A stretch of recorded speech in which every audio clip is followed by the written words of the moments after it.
Hi friends, I hope you're all doing well.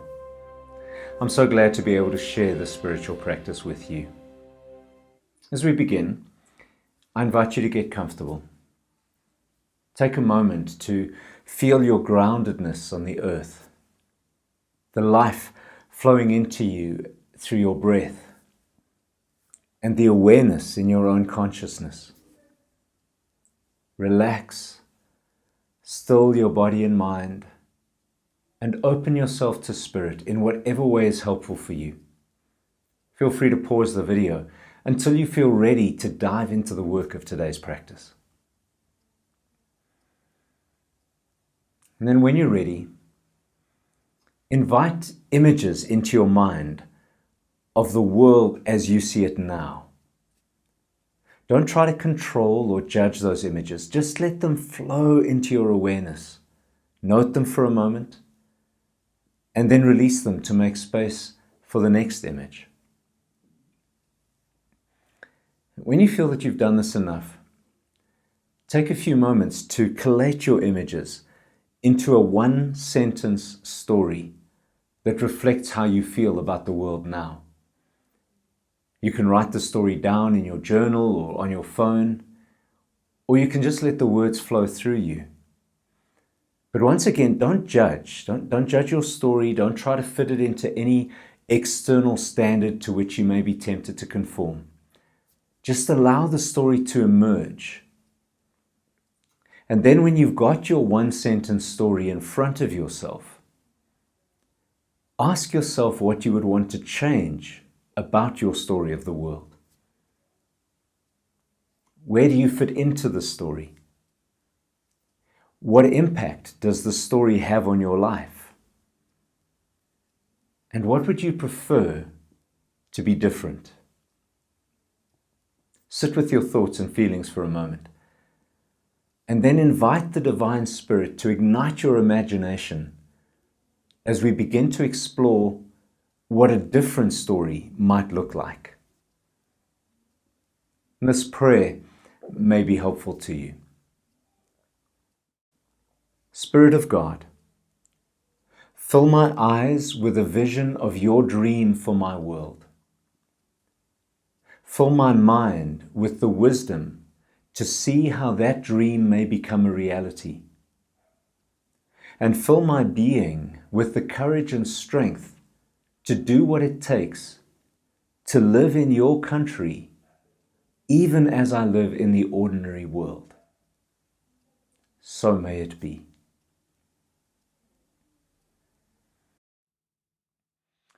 Are you a nostalgic person? To be honest, I'm not really. But there are rare times when that sense of longing for a better time that was past does hit me. Like a few weeks ago when we were visiting my son in Cape Town, where we had lived for 6 years, I realized how much I missed hiking the mountain and tasting the amazing wines at the wine farms and eating fresh fish looking out over the ocean. I guess we all experience moments like these, and they can be wonderful times of remembering and giving thanks for goodness we've enjoyed in our lives. But sometimes nostalgia can be a dark and destructive force. I feel like there's a dangerous Christian nostalgia affecting the world right now, particularly in white evangelical Christianity. There is what feels to me like an obsession with a rather poorly remembered past when evangelicalism was the dominant voice in Western culture and evangelical Christianity was wealthy, powerful, and growing. Megachurch pastors had influence in business and culture and government, and their followers enjoyed a privileged place in society. And now many of these people are fighting to get this back, and the rest of society is paying the price. The people of Israel carried a deep nostalgia for centuries. The glory days of Israel's history were during the reign of the great King David. Of course, there were a number of elements of David's reign that conveniently got forgotten, but for hundreds of years, the Israelite people dreamed of returning to the wealth and the power and the stability that they heard of in their stories about David. So let's talk about David briefly. We all know the story of how he killed the giant Goliath, rose to power, unified Israel, and then conquered their enemies. What we don't always talk about is all the external factors that made David's rise possible. You see, for much of Israel's history, Israel was a pawn in many great battles for control of the Middle East. The superpowers of the day, Egypt, Assyria, Babylon, Persia, Greece, and Rome, rose to power, fell, fought wars with each other and within themselves for centuries. And Israel's position on the coast of the Mediterranean made it an attractive strategic asset, and so it became the focus for many of these wars between the superpowers of the day. But at the time of David, Egypt had grown weak. Assyria was not yet on the rise, and Babylon, Persia, Greece, and Rome were not anything near the big superpowers they would become. And of course, the smaller nations around Israel were all caught up either in internal squabbles or wars with other nations. And so this meant that there was a huge power vacuum in the Middle East. And David was just the right person to fill it. But of course, even after he had done all those things and risen to power, in his reign, divisions and internal squabbles happened. And the seeds were sown for what would ultimately divide the nation and lead to the conquest of Israel. But even before that collapse happened, the prophets and the people were looking back to David's reign as the high point in Israel's history. The reign of King David was the standard for the nation that they constantly looked back on and longed to restore. This is why a constant question in Israel, even spoken by Jesus' disciples at one point, was for people to ask when God would restore the kingdom to Israel. And this question was linked with the dream of the Messianic age, when God would liberate Israel and establish a new kingdom with the Messiah, a descendant of David, on the throne. If we're going to understand what Jesus meant by the reign of God, then we need to recognize the influence of this Davidic dream. But it's also important to recognize that the dream shifted and changed over time and ultimately became something that was key to Jesus' message of God's reign.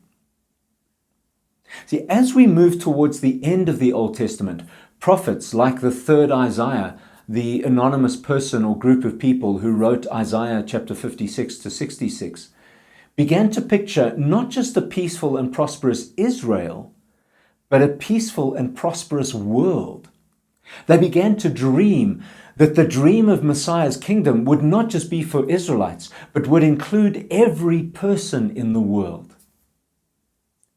Here's an example from Isaiah's prophecy. He said this, "Arise, Jerusalem, let your light shine for all to see, for the glory of the Lord rises to shine on you. Darkness as black as night covers all the nations of the earth, but the glory of the Lord rises and appears over you. All nations will come to your light. Mighty kings will come to see your radiance. Look and see, for everyone is coming home. Your sons are coming from distant lands. Your little daughters will be carried home. Your eyes will shine, and your heart will thrill with joy, for merchants from around the world will come to you. They will bring you the wealth of many lands." That's from Isaiah chapter 60, from verse 1 to 5. As people moved further away from the reality of David's reign, the phrase all nations or all people started to become more prevalent in prophetic preaching. And the dream of God's reign expanded beyond just Israel to include every person of every race, nationality, gender, sexuality, economic level, and class. This universal vision of peace, justice, prosperity is the one that influenced Jesus' message of God's reign. We'll talk more about that in our next chapter. Take a moment to think about this story. What is your initial response to how David's reign came into being? What stands out for you in the story of how it became the primary metaphor for the Old Testament vision of the Messianic kingdom? And how do you feel about how that vision changed over the course of Israel's history? Do you see elements of this dream in Jesus' message as you understand it? And what is your gut response to the vision of the entire world becoming united, peaceful, and prosperous together? In our next chapter, we will explore how Jesus worked with this dream. And then in the chapter after that, which will be the last in the series, we will come to grips with what this means for us in our daily lives in practical ways.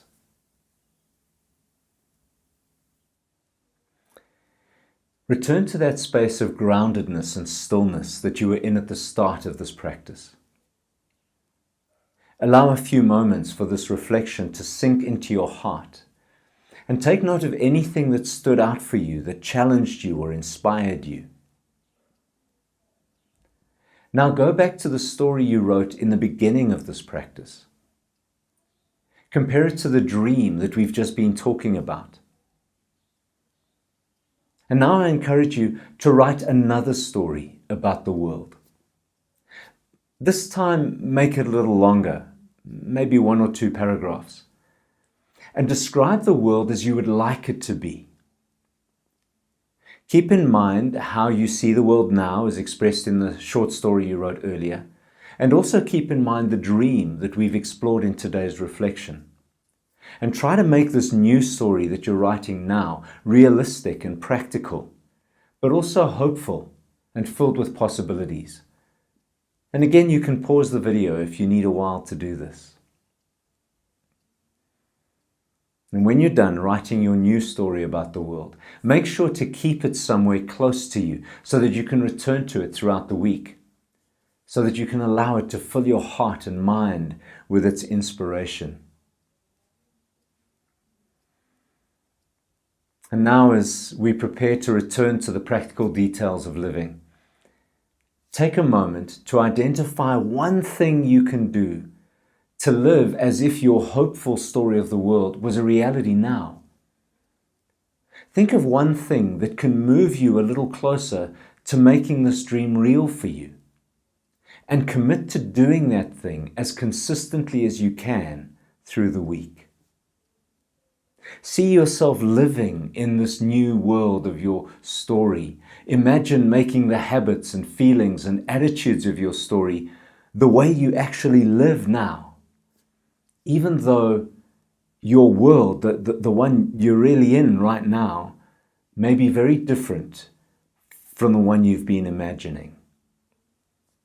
And now go into your week to live in God's country, even as you live in our ordinary world.